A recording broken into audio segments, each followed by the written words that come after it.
Hello, and welcome to State of the Revolution. The political revolution gathering across the country today is led from the grassroots up, powered by people from across the political spectrum, organized by our common values, goals, and circumstances. The revolution is a movement, beholden to no political party, organized to find, understand, and use the tools available to change the world, modifying or building new tools as necessary. Our election system is a tool, designed by wealthy white men who owned land, kept slaves, and feared democracy. Designed to ensure perpetual rule by the tiny minority of people just like them. For centuries, our forebears have fought, bled, and died to expand the vote to Black, female, and poor people. They left us a tool better than the one they found. It's our turn. Under these circumstances, how can we make the best use of the tools at hand? On November 6th, we're headed to the polls for one of the most consequential elections in recent memory. For many progressives and leftists, the question arises again: vote for a candidate who doesn't represent some, most, or any of our values, or vote for a third party or independent candidate who may better represent our values, but is unlikely to win. To discuss how best to use the tools at hand, my guests today are Jennifer Kurland, Green Party candidate for governor of Michigan, Ayman Khafagi, vice chair of the Michigan Democratic Party Progressive Caucus, and my co-host is Tanya Sharon, a longtime Michigan progressive activist. So, full disclosure to everybody, Tanya is actually my mother, and we've been having this conversation about how to use the electoral process and who to vote for and why for about 35 years now. You have a really interesting story of how you came to your original position and how you've evolved on that position over time.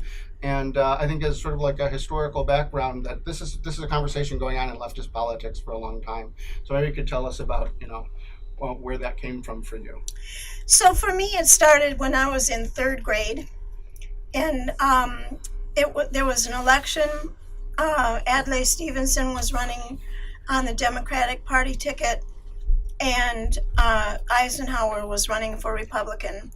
And in my school, Detroit Public Schools, great schools, we studied the candidates. We learned how to split a ticket. We studied the cabinets that people assumed were going to be in place for each of the candidates. And we were told that the day before our parents voted, we would have the exact same ballot as a secret ballot, and we would learn how to vote that way.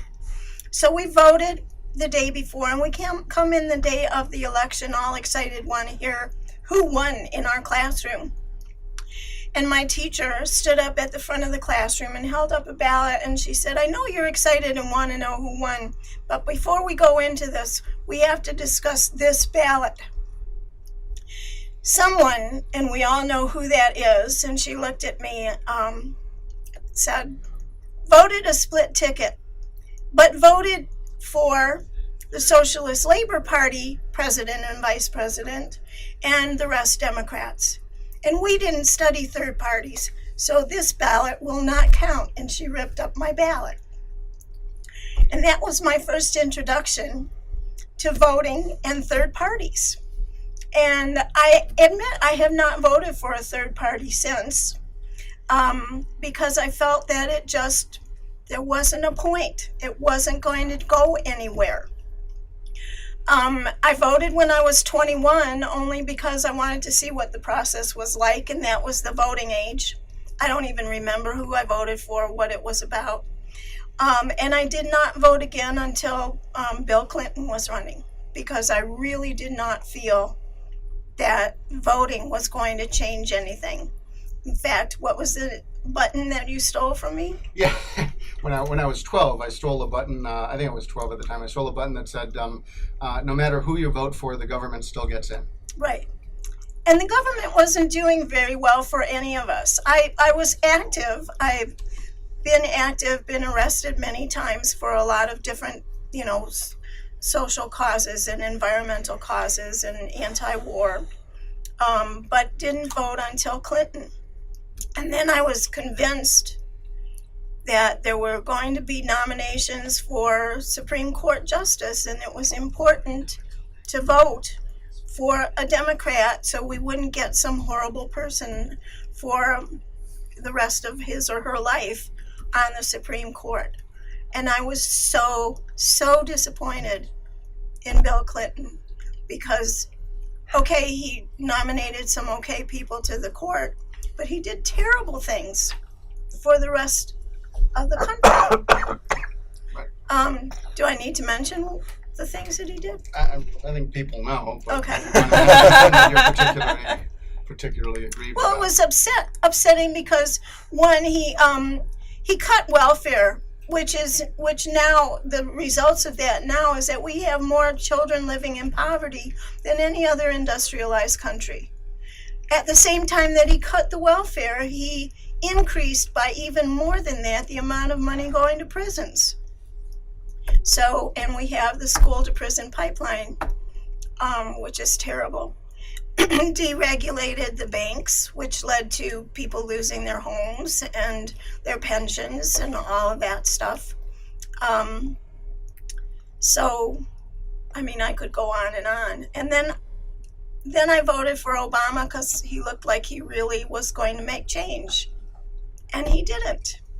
And it was disappointing again. Then I heard Bernie Sanders, and I said, okay, this is going to work. And I went and worked for Bernie Sanders during the primary. And then the Democratic Party didn't work in a democratic fashion. So he lost. And I knew I had to vote for Hillary because Trump. That was the only reason.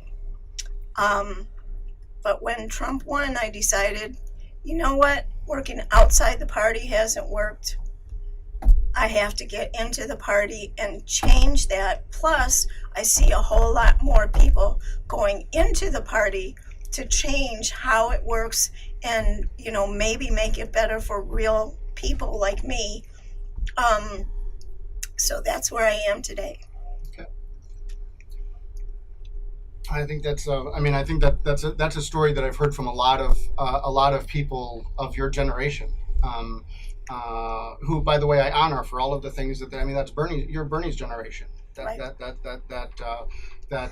fought for civil rights and against the Vietnam War in the '60s and for anti-poverty programs and all of that. And environmental justice.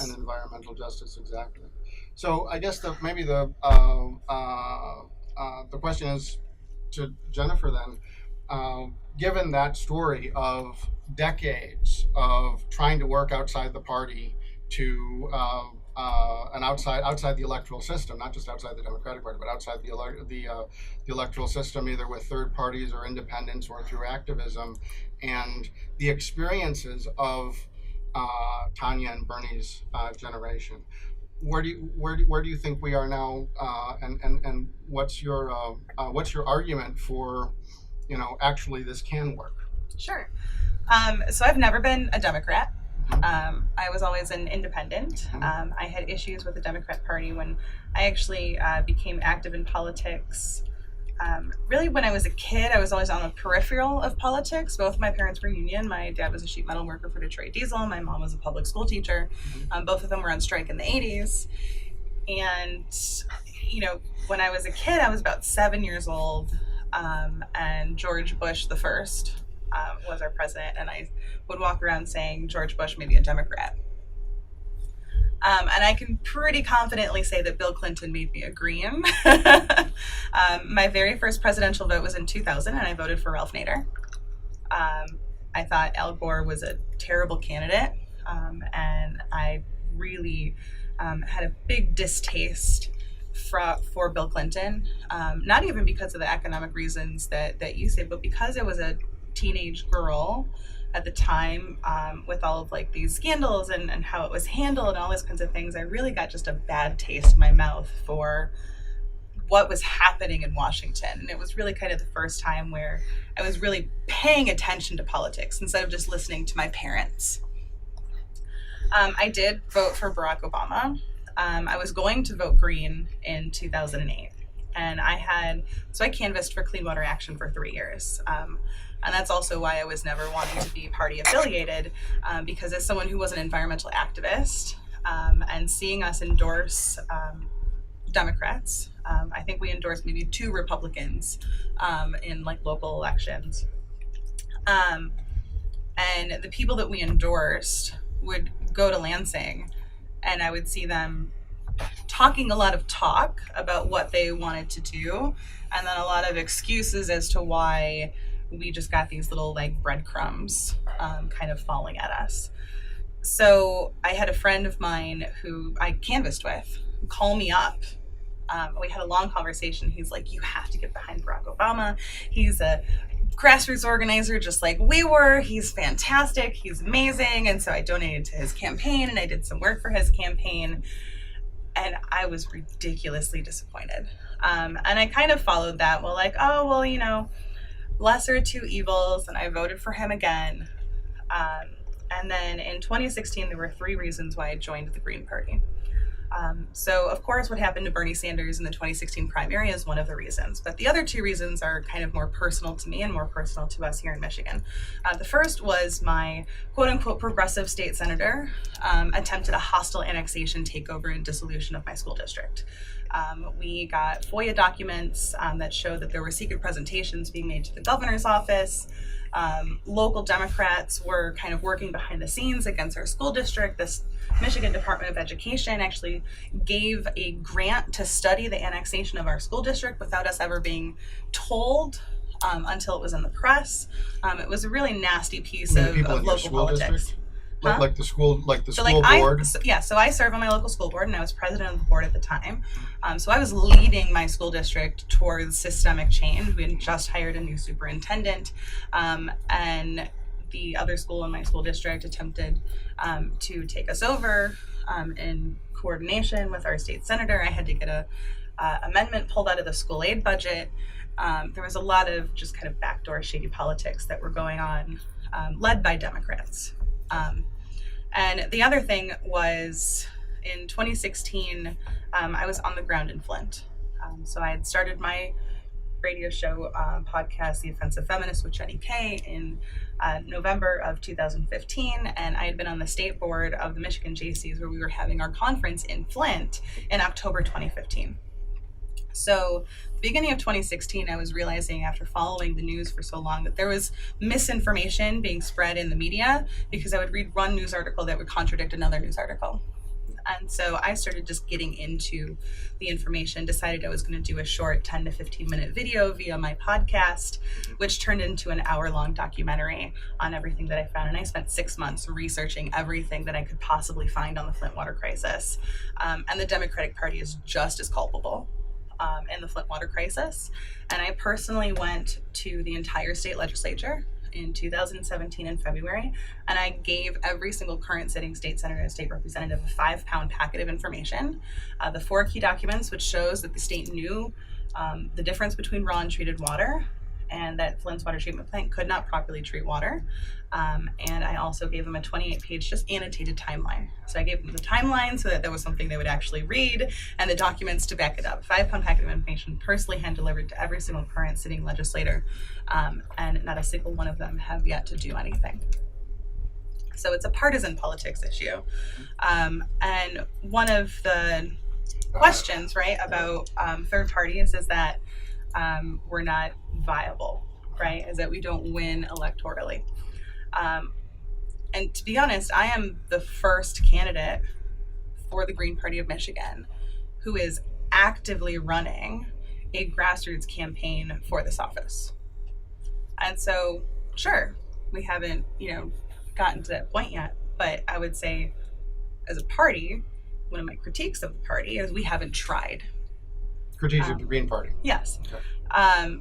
And when I have been, traveling around the state and speaking to people all over the state, people who lean conservative, people who lean liberal, and people who even fall in the middle, there's not very many people that I have spoken to that wouldn't look at me as a candidate, and also are happy with the way our government is currently operating. So, Ayman, one of the reasons I wanted to have you on today with this panel is because you wrote a piece that's up on the Progressive Caucus website called "The Leftist Case to Vote for Whitmer." So, what's your reaction to the stories that we've heard so far? So, first, thank you for having me, and I do really appreciate the history of activism on that other side of the table. It is quite impressive. Um, I have a completely different background in politics. I practiced politics in two different countries, in Egypt and here. I was never a progressive to begin with. So I moved from being conservative all the way and pro-establishment to becoming anti-establishment and towards and identifying as a socialist. So that was a complete change. But through the journey, I worked with different types of organizations, grassroots and whatnot. I'm also I also am an immigrant and identify as an Arab and a Muslim, and I'm being identified as such. So definitely, I have people of color's experience with the electoral process. So I have to say that you are not going to find many people of color who believe in the establishment, right? You are not going to find anyone who is in a minority group who actually is like hurrah hurrah Democrats or Republicans for that matter. They may act that way, but nobody is a true believer. And that includes Bernie Sanders. So you'll find a lot of people of color who supported Bernie Sanders, but nobody was a real believer. And that Bernie Sanders is flawless or as a savior, or that is everybody in my community is quite ready for disappointment. So we have been disappointed a lot, and if we read history right, I think that's the smart thing to lower our expectations in all mainstream politicians. So I just wanted to preface with that. The case to vote for Democrats is a very complex thing. It is not about Democrats in particular. So 100 years ago, or maybe a little bit more, around the Civil War, it was the Republicans, not the Democrats we would have been talking about. So it doesn't matter to me whether we are talking about Democrats or Republicans, or Greens or Libertarians or whatnot. But as you started in your introduction, you said that we have a system that was established by white rich men who wanted to preserve power and they were afraid of democracy. And while you're saying that we inherited a system that's a little bit better, I'm not so sure. I think that the system that we have right now is very much a plutocracy like before.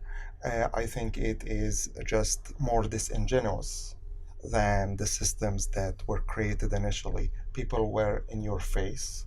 Right? Only people who have property are going to vote. You have to be white to vote, and you have to be white to be a citizen, right? So these were, now there is a lot of deception in how they operate that system. So let me just say, by the way, I completely agree with you.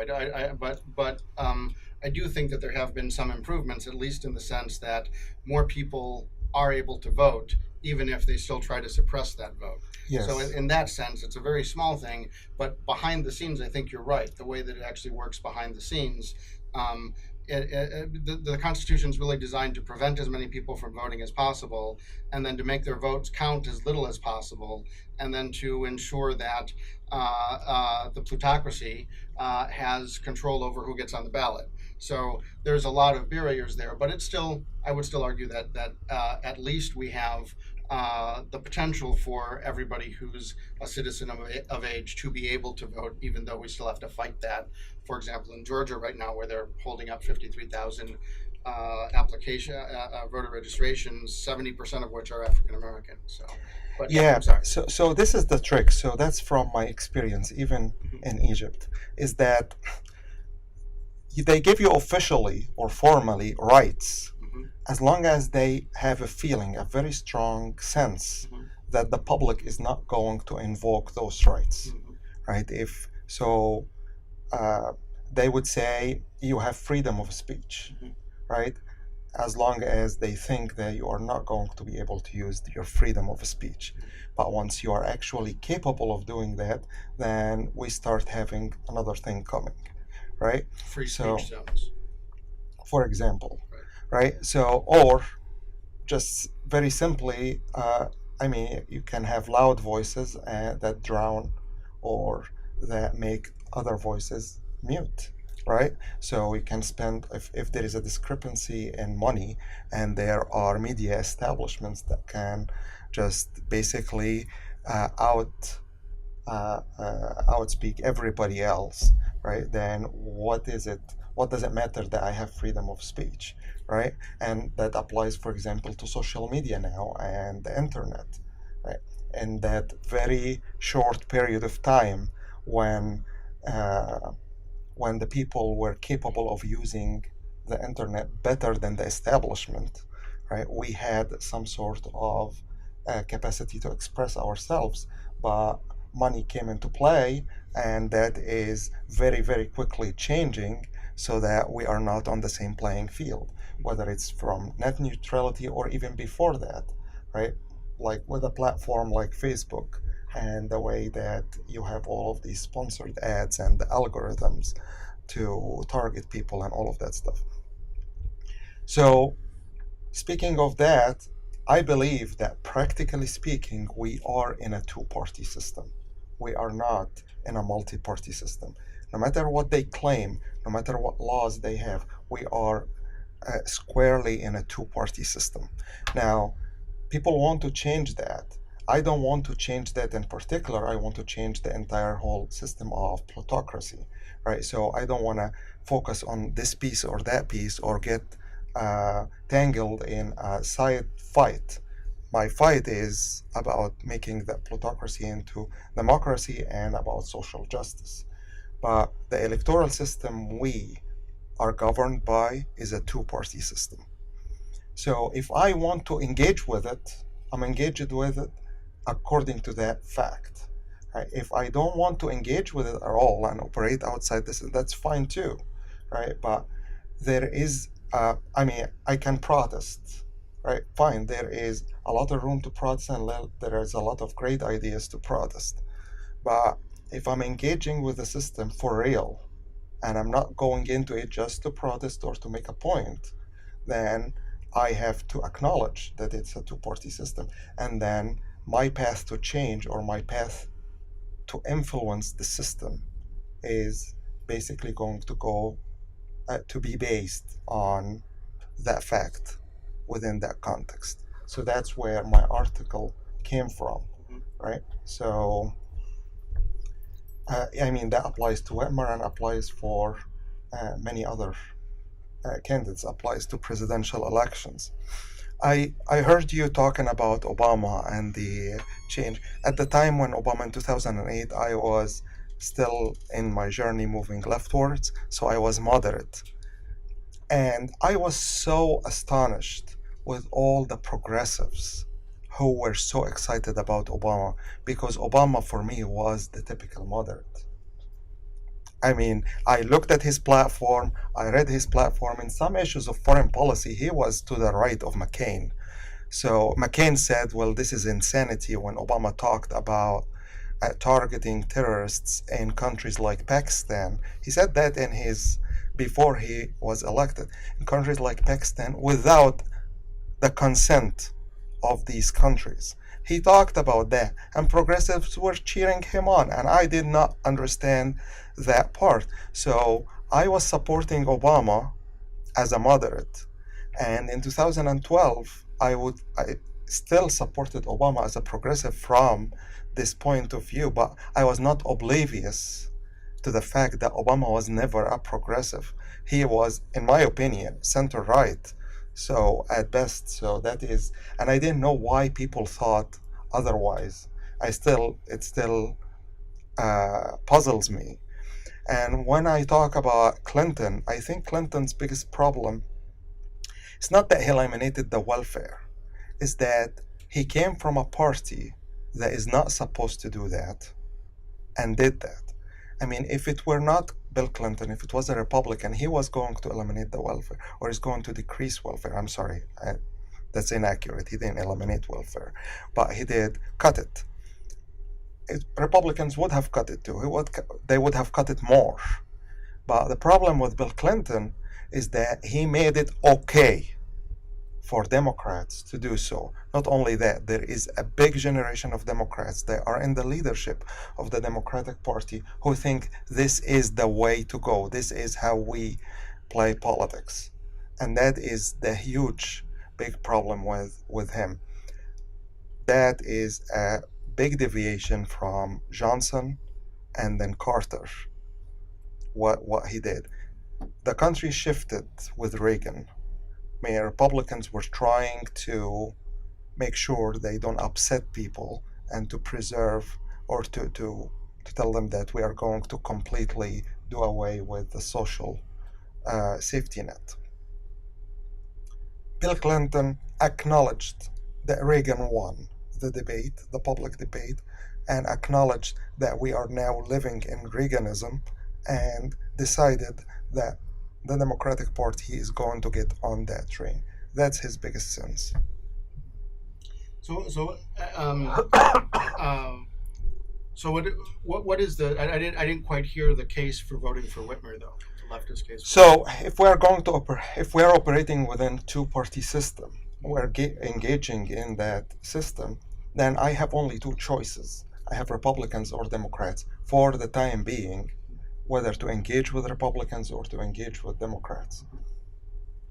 So the choices are not, they're not equal by any stretch of the imagination. Bill Schuette is not Whitmer. Whitmer is not Bill Schuette. Now, putting myself on the side, and I am not Whitmer, and I would have wanted someone else. I supported Abdul in the primary, and the difference is also big between the two. But I don't have that choice now. That's not one of the choices. The choice is Whitmer or Schuette.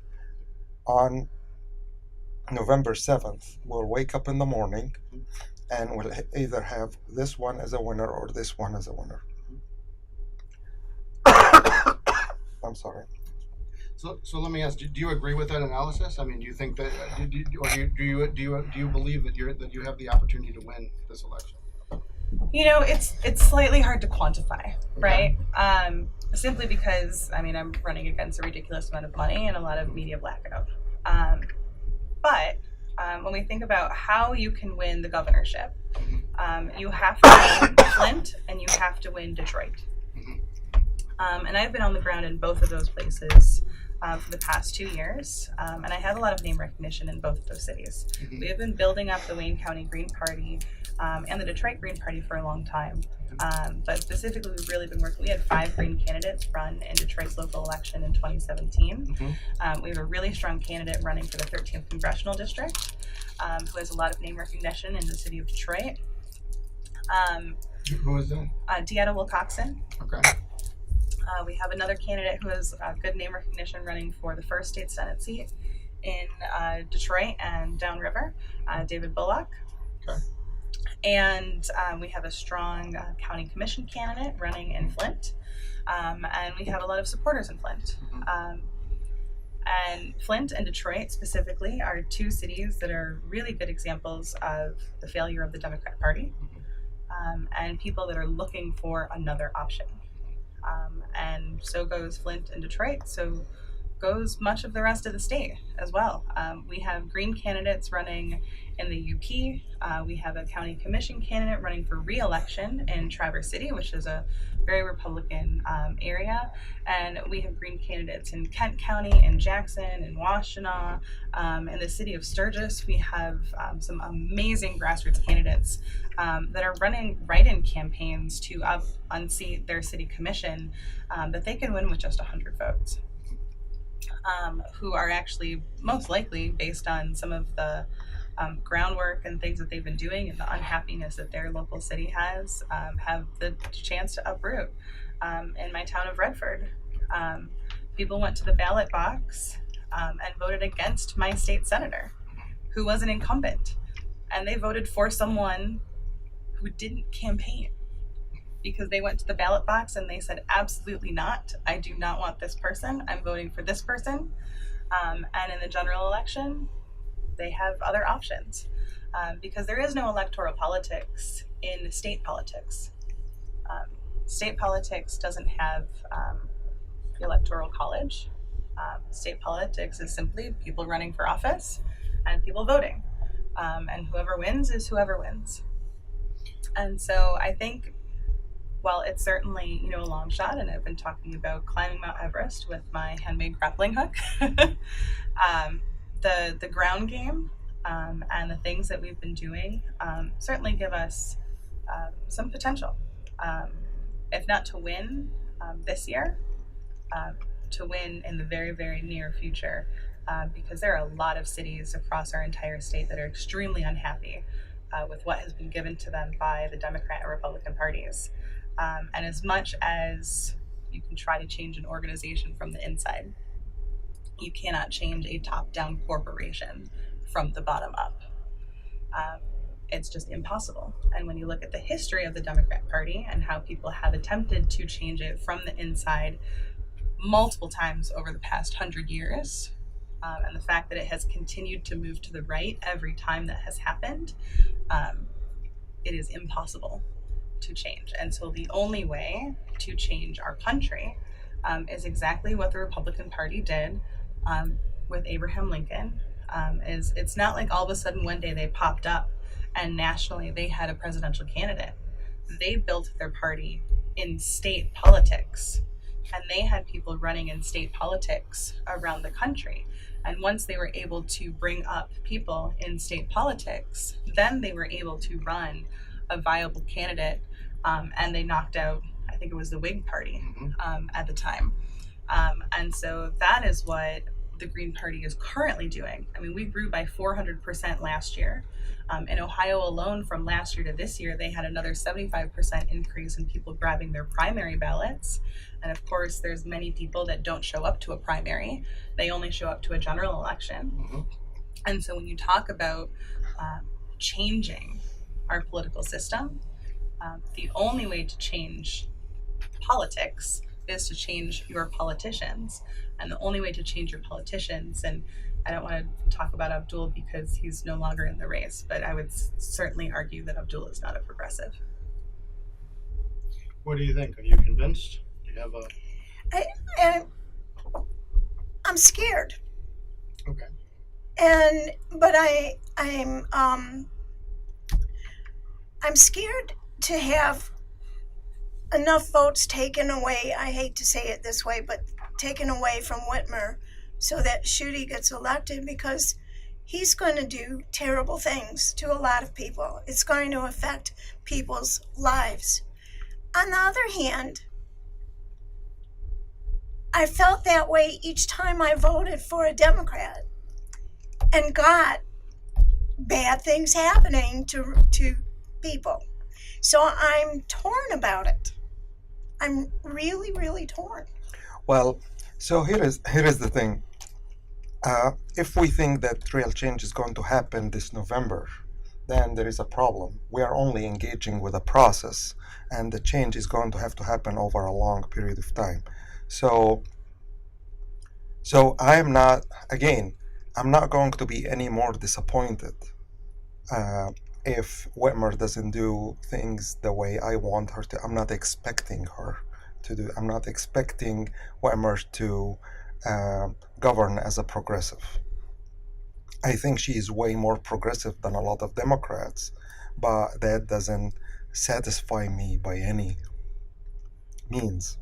I am not scared of, I'm not voting or supporting her because I'm scared. I think that I agree with Jennifer here on the idea that we need to build up from the bottom up a cadre of politicians until we are able to take over. I disagree with using the inception or of the Republican Party as an example to follow, because the context is completely different. What was allowed back then is not anymore allowed, and the establishment learns from its lessons. So the idea that any party is going to allow itself to be the Whig is completely out of question. Even the Republican Party itself is not going to allow the Democrats to be the Whig Party because they don't want their turn to come. So they will be in solidarity in that aspect. And I'm not talking about changing the Democratic Party from within. Every single person who went inside and had the arrogance to think they were going to go into the party and change it from within alone, or at least shift it a little bit, they failed. They either were absorbed by the establishment or expelled out. I am talking about a parallel organization, a group of people who are organized amongst themselves, who are engaging with the party. And I'm not talking about entering the party. I'm talking about engaging with the party as a group, building that kind of cadre, building that name recognition, until they are capable of replacing many of the politicians. Now, I am not going to predict how that's going to play out in the future. Things may change, and maybe the scenario that Jennifer talked about that happened back then, a context will allow for it to happen in the future. What I'm talking about today, the context does not allow for it. But in the future, maybe that entire group of people will be expelled out of the party. But by that time, they have chapters all around the state, and they have elected officials, and they have following, and I have name recognition. They would be the second party, not the third party. Expelling them would be actually a death sentence to the party itself. I don't know. I am not in the business of predicting so much into the future, but as long as my organization is growing and I am capable of spreading the ideology to more people, then I'm fine. I'm in the right track. A lot of people would hear me say that and would say, so, well, the Green Party is doing it their own way, you are doing it their own way, and whoever succeeds, that's great. Maybe at one point the context will be different and you guys are going to be the same organization. And I don't disagree with it, except that I see our engagement with the 1%. I see it as a fight, as an actual war with real casualties, with people dying. And in a war, it is, morality here is about who are your casualties of war. You have choices when you are engaging in such a fight. Are you going to bomb a city and civilians die because that's going to win you the war? Are you going to allow yourself to do that, or are you going to take risks and avoid doing that so that you can protect some of those innocent people? It's always that way in a war situation. In a war situation, you have allies that you don't like, that you maybe that you even despise, but you have to do that because others are going to be worse. And I'm not saying, I mean, the Mongols invaded much of the Arab world at one point, and a lot of Arabs at the time, they allied with the Crusaders that they have been fighting with for hundreds of years, that committed massacres among the population at the time, at least to neutralize them until they were able to free their land. So when I'm talking here about these elections, I see it exactly the same way. Yes, we are having here sitting in comfortable chairs, having the air condition on, and whatnot. That may deceive us into thinking like it's not an actual war, but no, people do die. People are separated at the borders from their kids. Kids are being adopted by families of different race, being acculturated, right? This is genocide. So black folks are being shot on the street.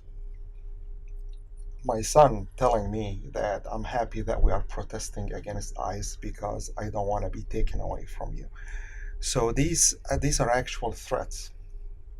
So if I take my organization and join the Green Party and we all become more successful, what I am going to achieve in November 6th, if I am more successful to get more votes than the usual 3% of voters who I know will never vote for Democrats or Republicans, they will always vote three-party or stay home. So I'm not counting them as part of the process. But I'm talking if we're successful to go beyond that, then the guaranteed effect is for the Democrat to lose. And the casualties of that is what I do not want to see, and I don't think it is moral for me to accept. That's my point. So I want to continue to build my organization, do exactly the stuff that Jennifer is talking about without having to suffer those casualties. What do you think about that?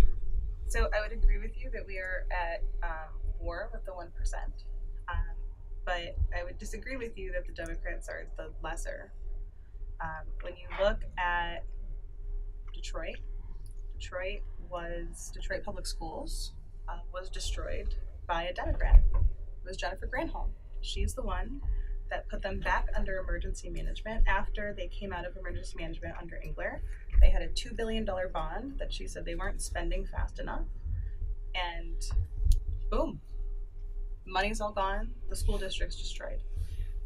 When you look at the Flint water crisis, it started prior to 2014 in the switch. It started prior to 2012 when Rick Snyder was elected. The first engineering report was in 2009. That was Jennifer Granholm. She gave out permits for oil and gas exploration that are still outstanding today when we talk about fracking.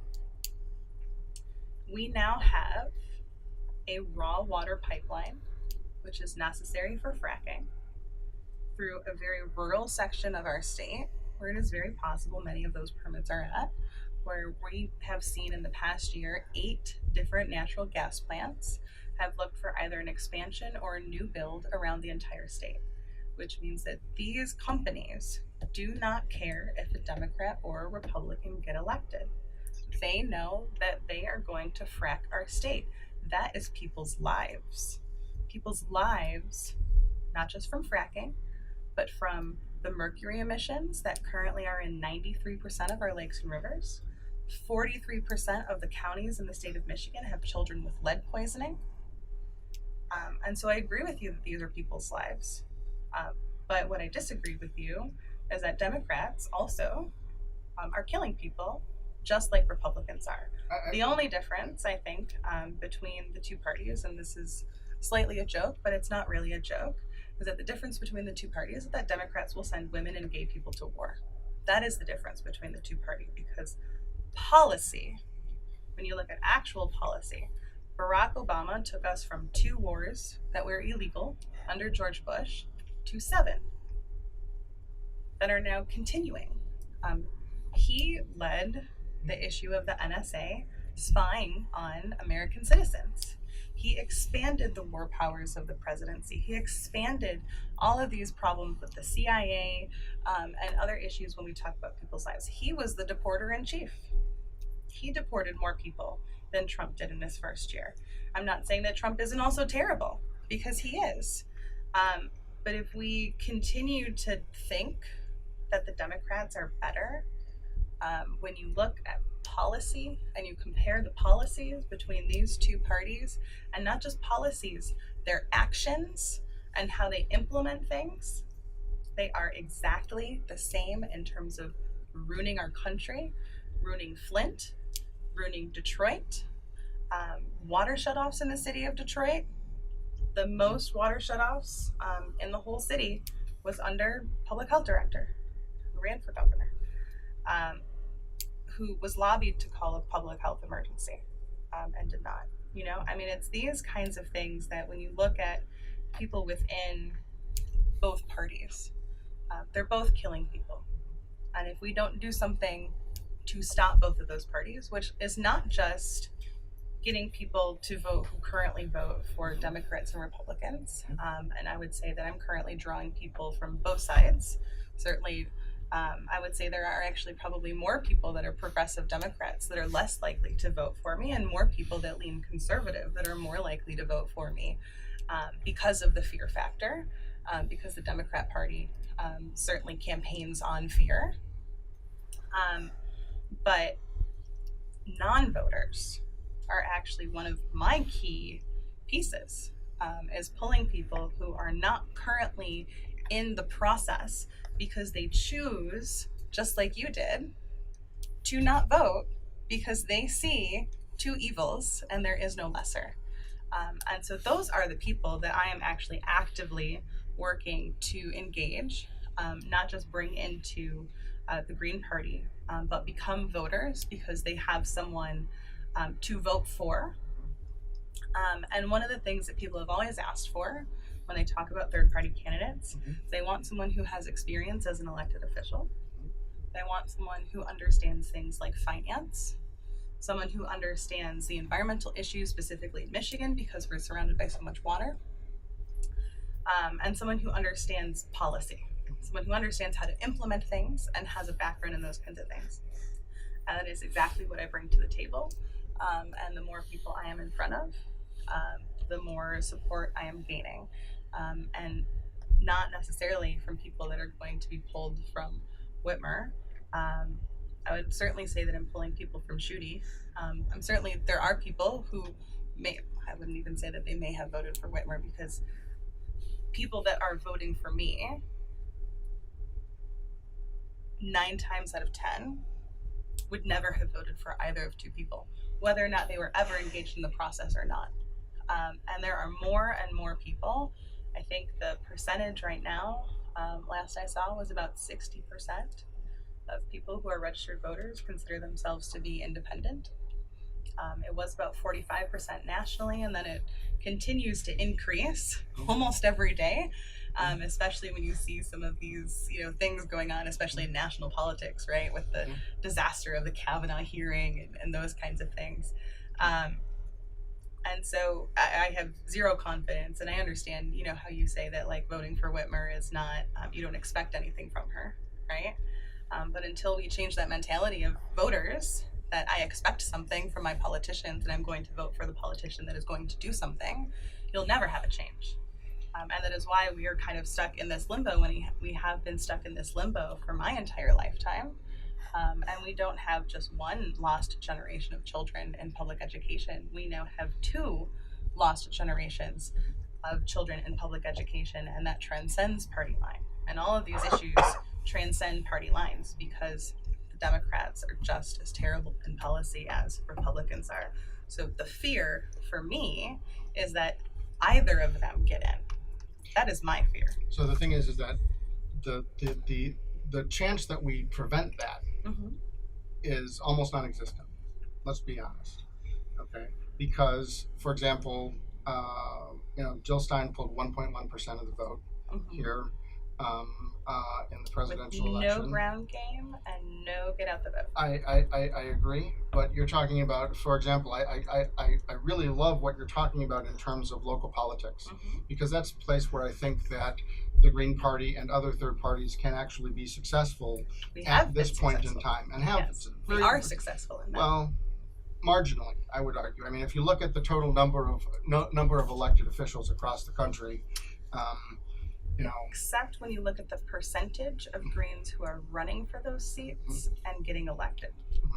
Well, no, that's a nice statistic, but the fact of the matter is that if you look at the total number of elected offices across the country and how many are held by anybody other than a Republican or a Democrat, now understand, like Ayman said before, it's certainly the case that the two major parties, whatever else you may think of them, have worked together over the past 150 years since the Republicans knocked out the Whigs, to ensure that there are laws in place that put barriers in front of third parties and independents to try to preserve the power of the two parties.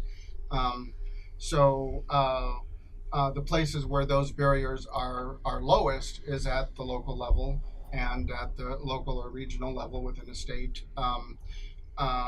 But So while I agree that both of the two major parties have terrible policies, I think that it's also true that one of them has some policies that are at least slightly helpful.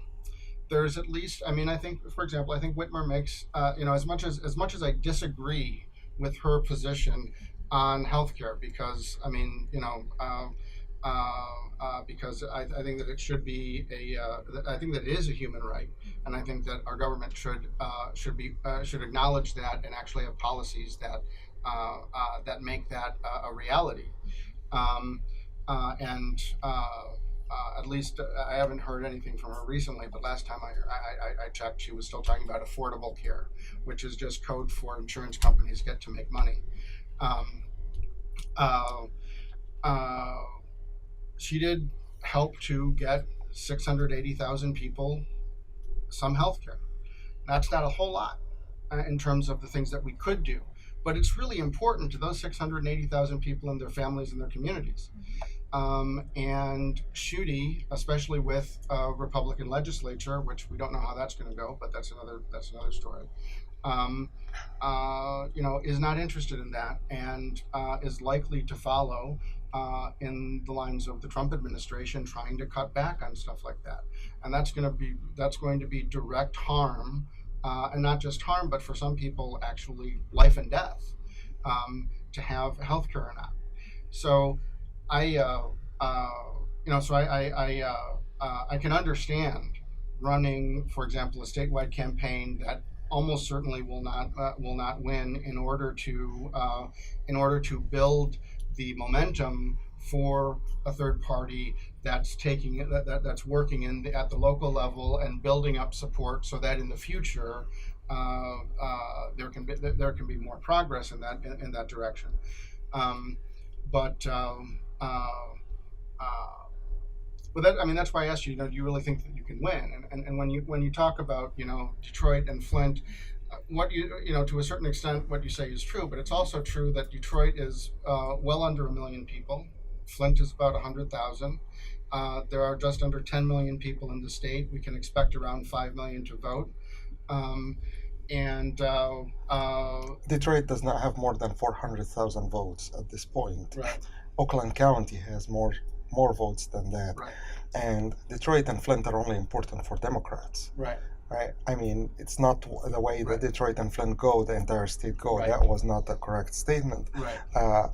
Detroit and Flint can go one way and the entire state can go the other way, and it depends on the turnout. Right. Where did the turnout happen? And that's how it goes, Republican or Democrats. Right. If Detroit and Flint do not go the Democrat way, then the Democrats are definitely going to lose. Right. So that is that's part of the issue. So if the plan is to get more votes from Detroit and Flint from within the already 400,000 votes, or the 50,000, or I don't know how many votes are in Flint. I know the population is around 100,000, but how many votes exactly are in Flint? Then we are talking about a Democratic loss. But if we're talking what about, you're forgetting is that in a three-way race, you need a third of the vote, not 50%. No, I understand completely. That is true. Now, if I'm going to go into statistics, right? I don't think we have a case here, because historical precedents and polling numbers and turnouts in the primary do not add up into an all of a sudden upset win for a third party. As much as I hate to be making that assessment, this is the reality based on numbers. I mean, Jim Webb stood up and said to Bernie Sanders in the only debate he was capable of being in, a revolution is not going to happen, and snickered, right? And then, but a revolution did not happen. So Jim Webb, my difference with Jim Webb is that he said it will not happen. He's not giving it a chance. Right. But Bernie Sanders wanted to give it a chance. Here's the issue. When we saw the votes in Iowa, New Hampshire, and South Carolina, and afterwards, the numbers were not revolutionary numbers. Mm-hmm. I knew that the revolution was not happening. That doesn't mean that I will wish it away or work against it. I would still want it to happen in the future, but I knew that this year we don't have a revolution happening. I know that in 2018 we don't have a revolution happening, right? There has to be a lot of things happening in order for us to get to a revolution. So revolutions don't happen in 4 weeks or in 3 weeks. But other than that, actually, there are lots of statements that have been made that I think could be superficially true, but when we get into the nuances, then they are not true.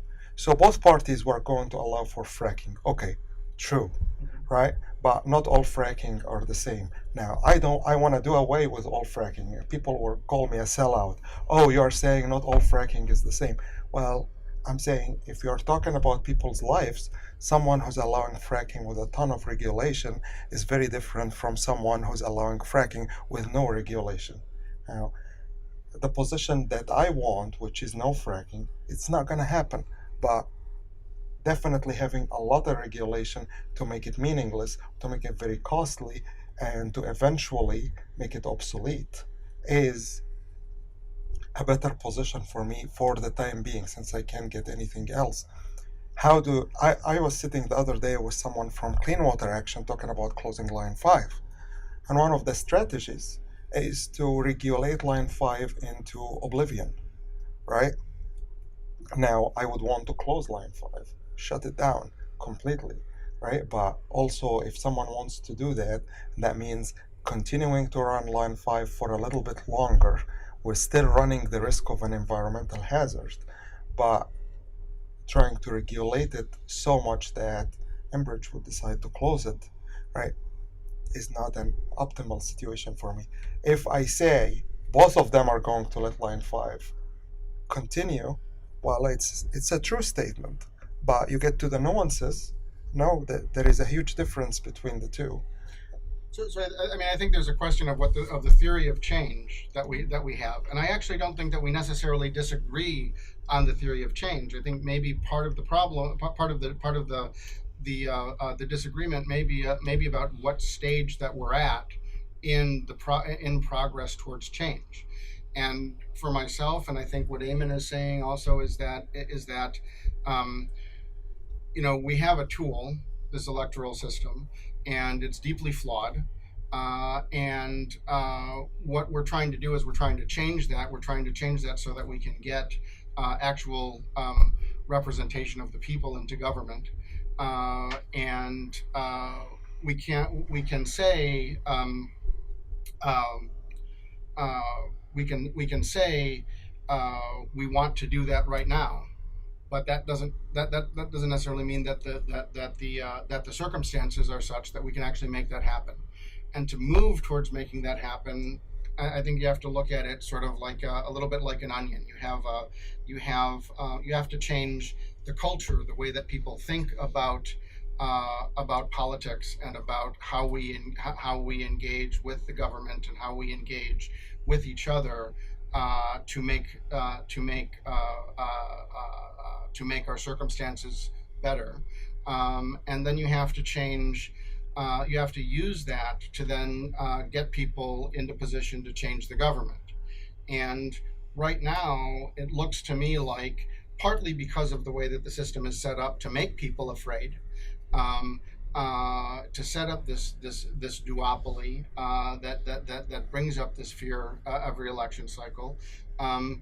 That drives a lot of people away from making that change. And what we have to do over the course of several election cycles is we have to build connections with people in our communities and across the state and across the country to build the idea that, yeah, we can actually do this, and we can do this if we all get active in that.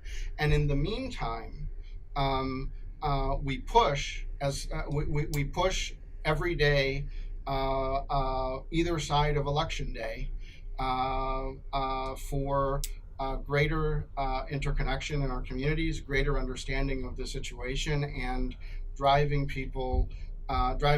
ideas out so that people can think about, how we might change what we're doing. And then on election day, okay, you do the best that you can, and hopefully we have a lot of down ballot races that can have a really serious impact that can actually be won. And I think that's a theory of change that isn't about we have to do it this election, not because I don't want to do it this election, but because you look at the reality and you say, what's the situation, and what can we actually accomplish? Do you think that's a wrong assessment? Or? Well, I would say there's kind of two issues with your assessment. Mm-hmm. Number one is you assume that the general population is as engaged in partisan politics as those of us at the table are. No, I'm actually totally not assuming that. I'm assuming that people are not as engaged in politics at all. Correct. And that as a result,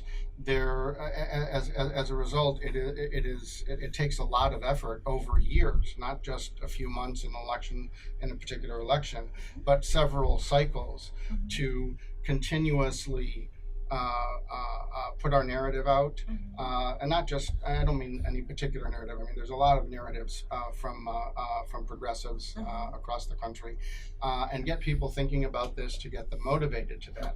So I'm not at all thinking that people are really engaged in partisan politics the way that people here are.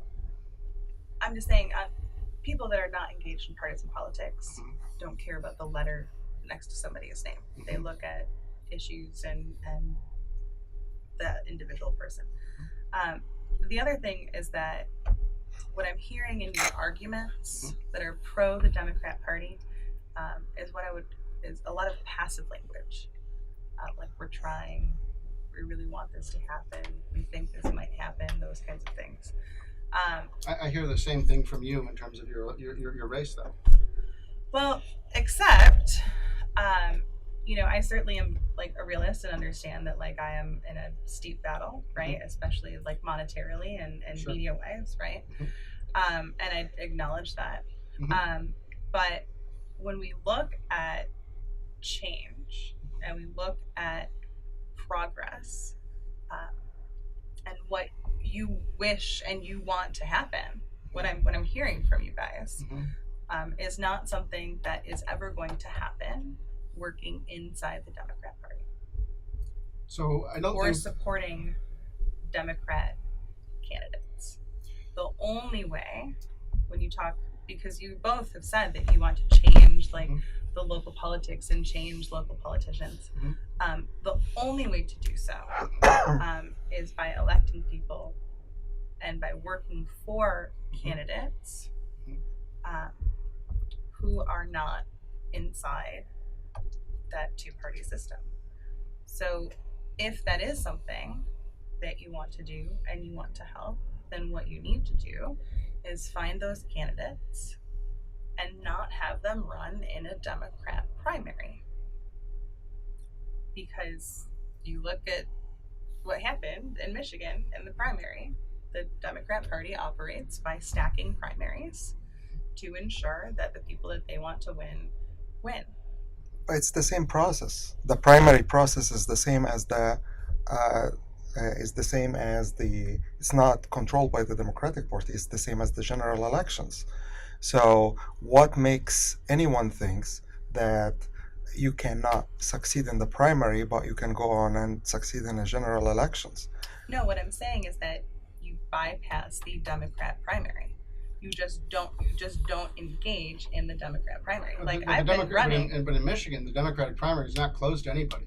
We can go out there and campaign with independents and with Greens and with anybody else and say, show up and vote in the primary for the progressive candidate. Yeah. So how is that? So what Ayman is saying is that because that's an open primary, if it was a closed primary system, that would be different. Okay. And especially in Michigan, you know, there's a lot of criticisms that I have of the Democratic Party.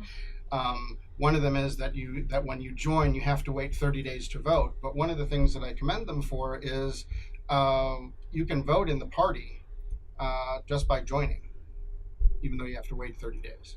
So you're talking about party membership. I'm talking about party membership. You're not talking about. I'm talking right. The actual but politics side of things. Let's not get into that. Right. I'm talking about the actual open process. Right. So the total number of votes received by all the progressive candidates who ran in Michigan is way more than any Green Party member won in Michigan ever, and way more than the anticipated number of votes they are going to receive in a general elections. Just for example, to give some statistics, Abdul got 340 some thousand votes in the primary, and Jill Stein got just over 50,000 votes in the past election. In the general elections. Gary Johnson even only got 172,000. So. Yeah, so I mean, your reach is way more. And by the way, since you mentioned Abdul again, I think it's a complete mischaracterization of his record in the Detroit public health about the water shutoffs. But this is a complete issue that we can get into, and can get into it later. But back again to the issue of, I don't think that we are approaching it from a passive point of view. I think we are determined to build an organization that is grassroots, that continues to preserve its ideological discipline, regardless of where the Democratic Party moves, and continues to operate that way, grows its number, grows its reach, right? And every year reassess what the strategy is going to be based on the current context. What works for 2018 is not going to be the same thing that will work for 2020. So and keeping all the options open, keep all the operatives on their toes at the same time. But we are determined, and we see that we are progressing and increasing in numbers. So I don't see that as passive at all.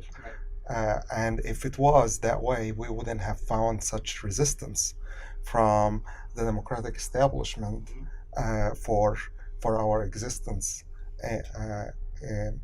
But for a candidate to come up to run and get 20,000 votes or 25,000 votes in a congressional district, running in the primary, reaching all of these people, getting his name recognized, getting people to reassess their vote afterwards and say, I had a choice of so-and-so versus so-and-so, right? I can tell that there are our congressional progressive candidates who ran for Congress got more name recognition in Michigan than Jill Stein, each single one of them, than any Green Party member who would run all across the state. That's my point. I don't think that's a passive message. The passivity here is talking about what can be achieved in 4 weeks in this particular elections, not talking about the long term. We are going to win. The 99% are going to win that fight. I have no doubt in my mind about that.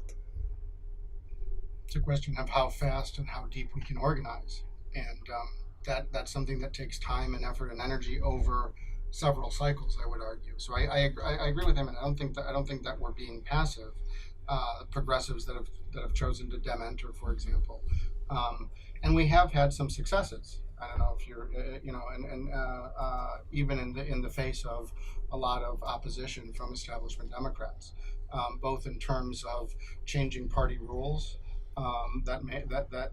to increase transparency, accountability, and democracy. We didn't get everything that we wanted, but we've gotten we've made some significant progress, and I expect that there's going to be plenty of resistance. But you know, the fact of the matter is that the Democratic Party, unlike the Republican Party in this state, by the way, doesn't require that you get elected as a precinct delegate in order to vote in their convention. So it really is a situation where we can organize people in Michigan to enter the party and change the rules to be more democratic and to prevent the kind of top-down control that party leaders have typically exercised.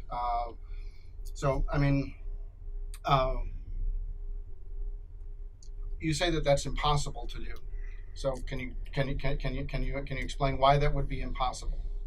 So I'm not familiar with the inner workings of the Democratic Sure. Party, right? I've never been a Democrat, but the Democrat Party is a corporation, and it is a top-down corporation. And as much as you can change some of the rules within how they operate, you cannot change the top, which is the top down. And what they work towards is exactly what you all are doing, right? Which is you have to keep voting for our establishment candidates when We're not your doing that. candidates, but I'm not saying that. you're voting for the establishment candidates, Well, right? You're supporting the establishment candidates.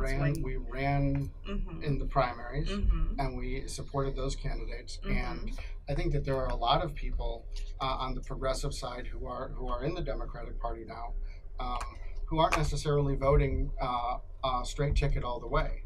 You know, they're voting for the people that they think that they can win and will provide some kind of triage, like like Ayman was talking about, to prevent to prevent even worse stuff than what we'll get with the Republicans. But I have no problem.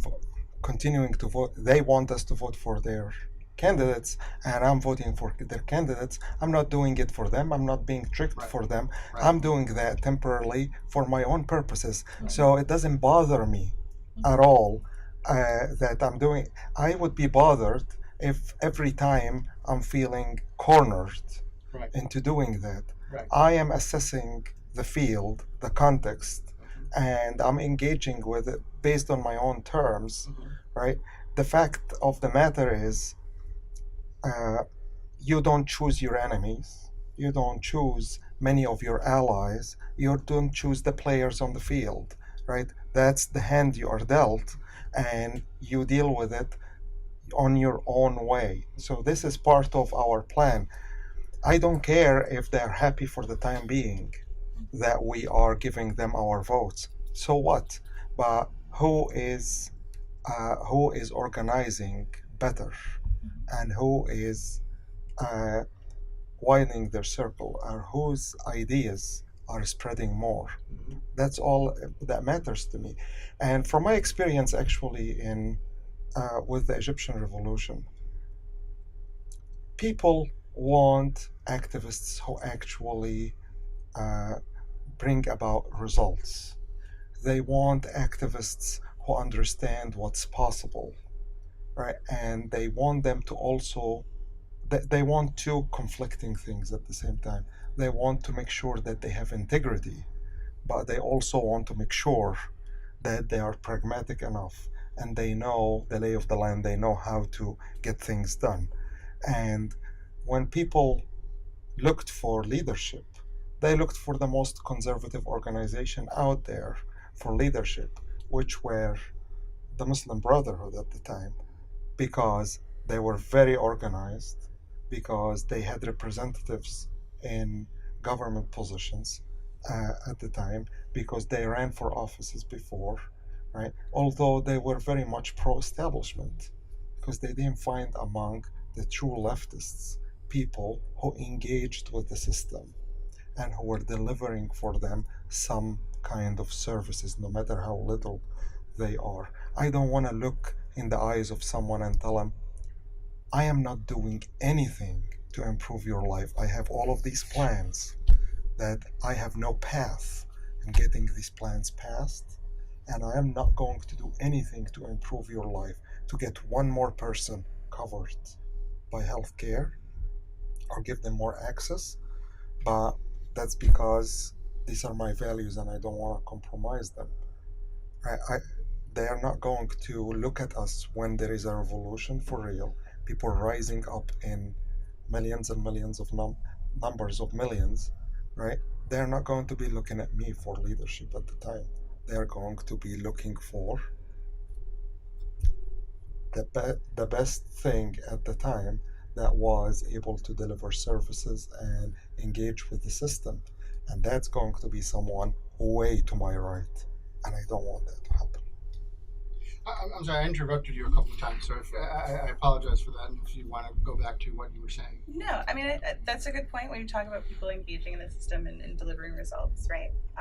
Except, I mean, speaking for myself, right? Like, I have engaged with the system and I have delivered results. And that's admirable. That is in my background. I have fought the Democrat Party to keep my school district alive. I was able, as an individual, as a school board president, pull an amendment out of the school aid budget by using connections and resources and engaging in the system in the way that I need to.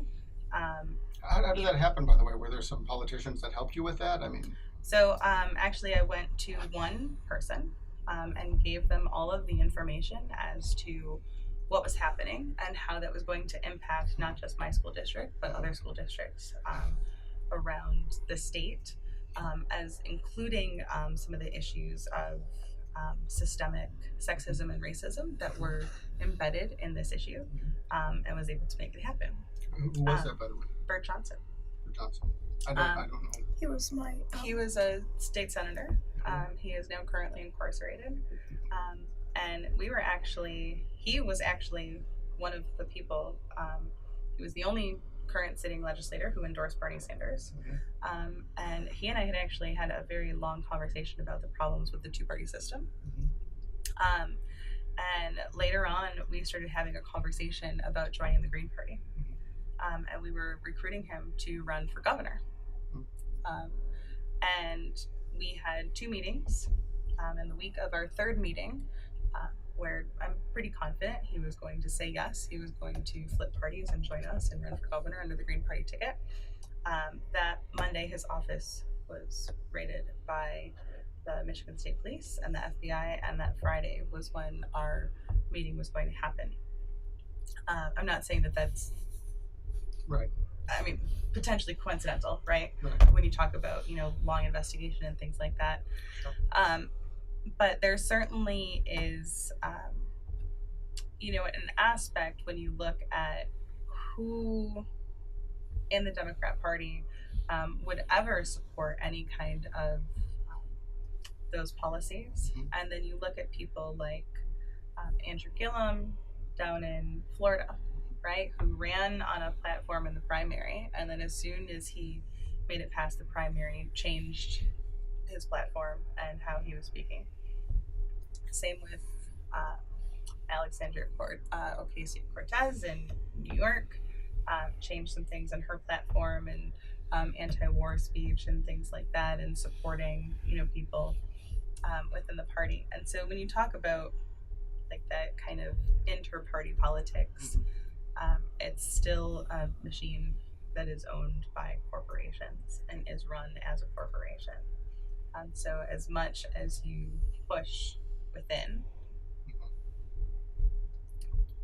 it is the resistance is built into the mechanisms of the party. So I don't necessarily disagree with you that it, I mean, obviously it's run top down, but the fact of the matter is, so is the It's government. not run top down. It is structured top down. Sure, it's structured top down. Absolutely. We want to talk about structure. I'll talk about structure all day long. And that makes it, and that does make it difficult. But just like in our broader electoral system, voting can make a difference. And it can make a difference in the sense that you can actually change the people who are in the leadership of the party. and from that perspective, from that point, you can change the way that the party works to make it more democratic, to make it more open to other people, um, and build power inside the party, as Ayman said, with a group of people that aren't just working inside but are also working outside. So, for example, I am fully in favor of the Green Party doing a lot of the work that you guys are doing. I think that's great. I think we should have multiple parties, but we're going to have to change the system before we can actually have multiple party system. We have to get rid of, for example, plurality winner first past the post voting. That causes a lot of this problem at the polls, where you can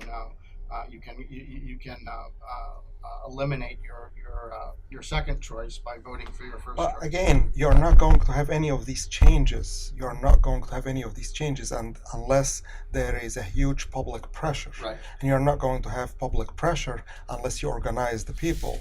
So my issue is, Yeah. I am looking for my opportunity to organize. I'm looking for a platform where I can talk to people and an opportunity to organize. I'm not looking for making a two-party system into a three-party system or a four-party system. I'm not making for changing how we vote, because all of these things, right, is basically demands to the plutocracy to Right. reform itself. Right. It's not going to, right?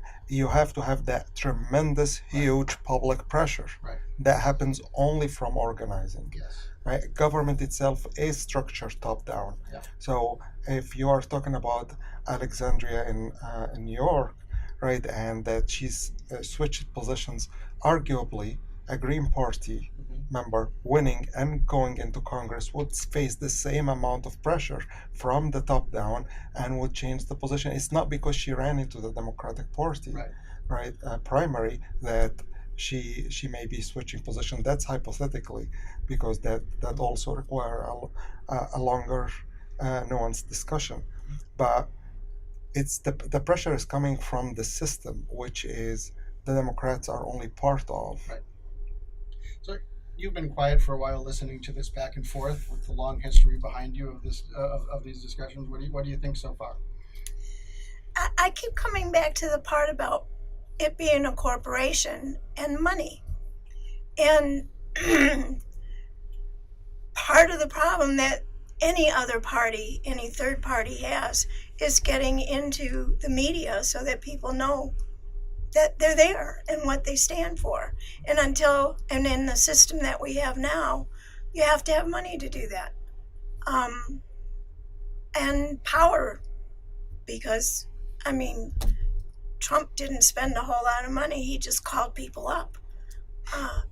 But we don't have any of that. And in terms of going into the Democratic Party, one of the problems is a big part of the job of the people at the top is to get money.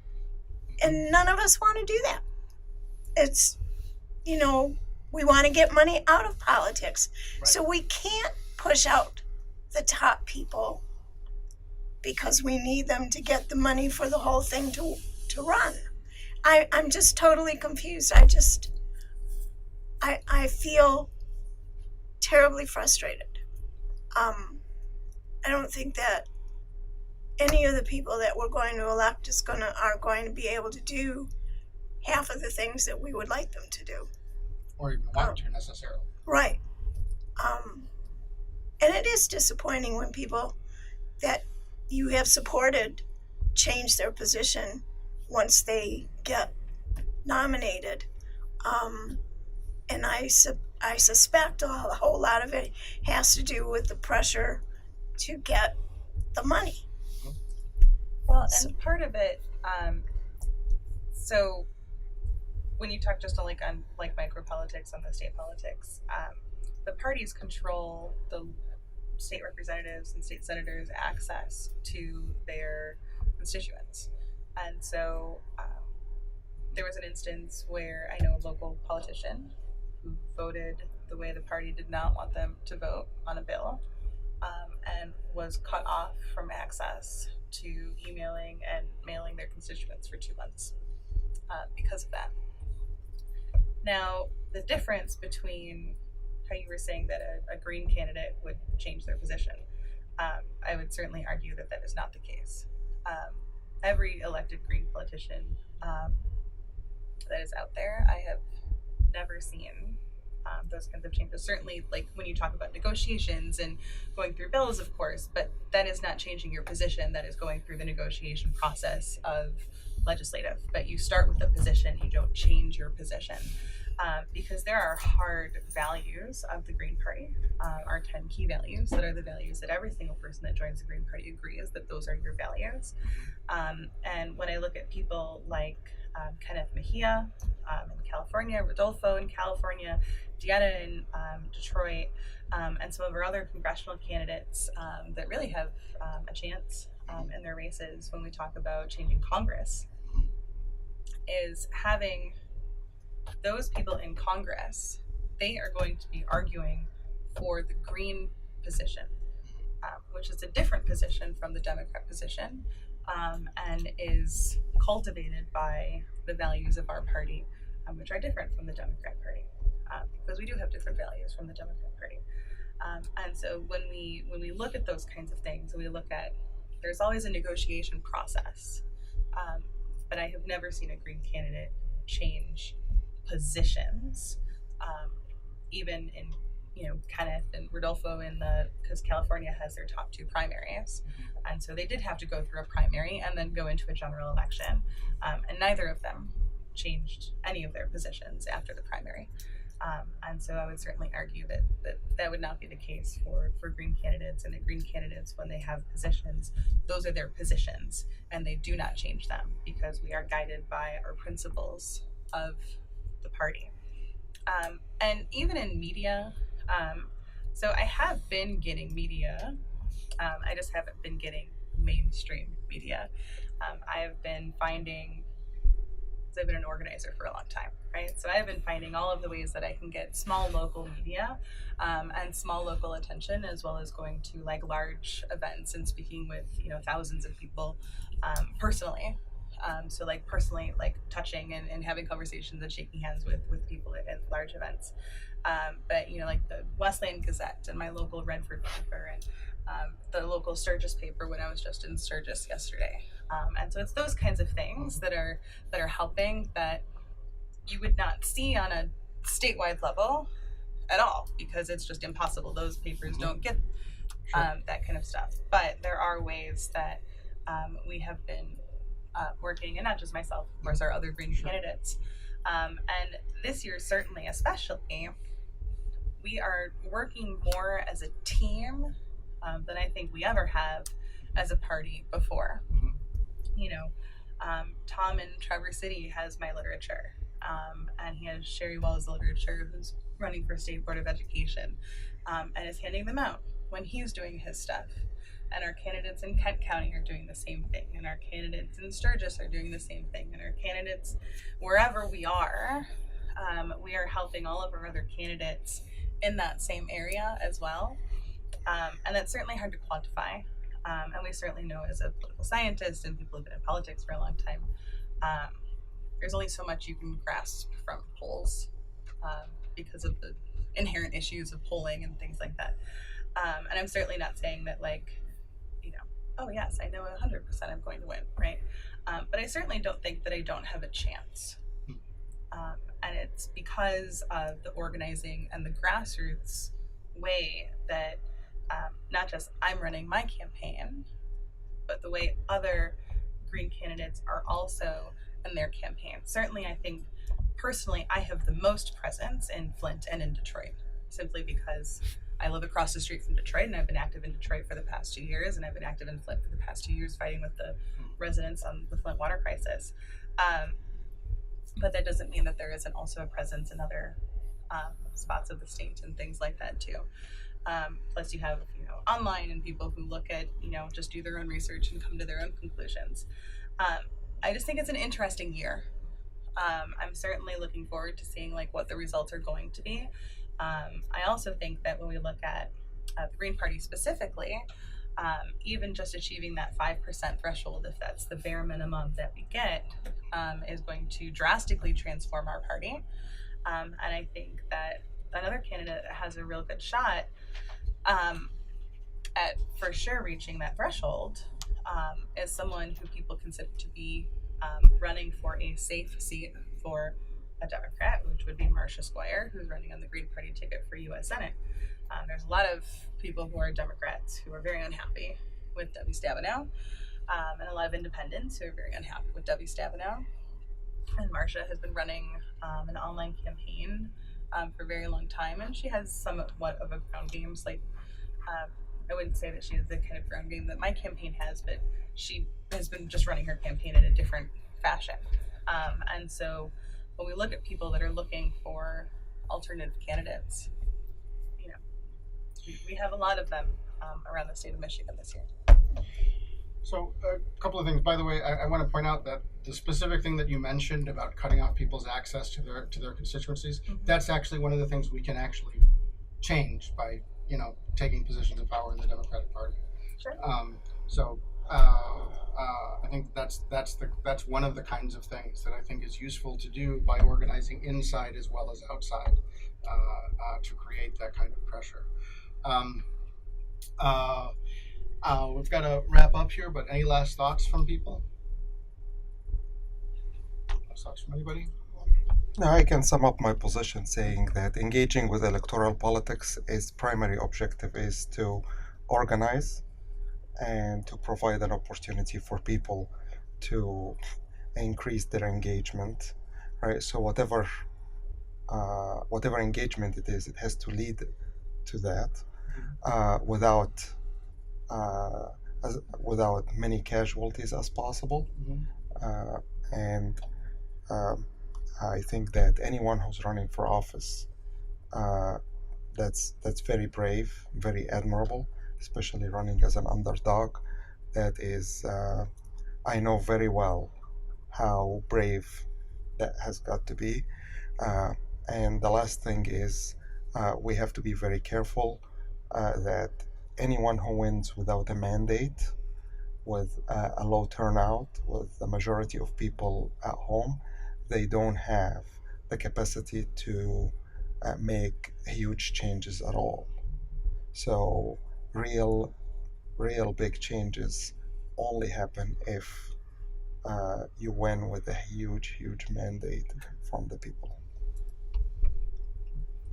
I'll say thank you for having me on. I always enjoy these kinds of discussions, especially as a political science nerd.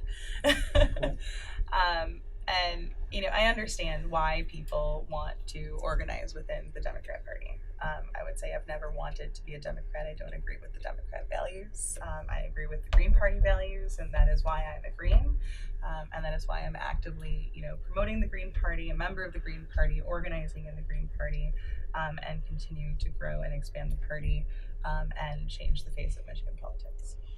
I'm sorry, I have to say one thing about that, because that's actually a big deal for me, is that I actually think the way that you talk about that is an authoritarian way of thinking about what it means to be part of a group. In an authoritarian way of thinking, when you join a group, you become like the group. In a democratic way of thinking, when you join a group, the group becomes more like you.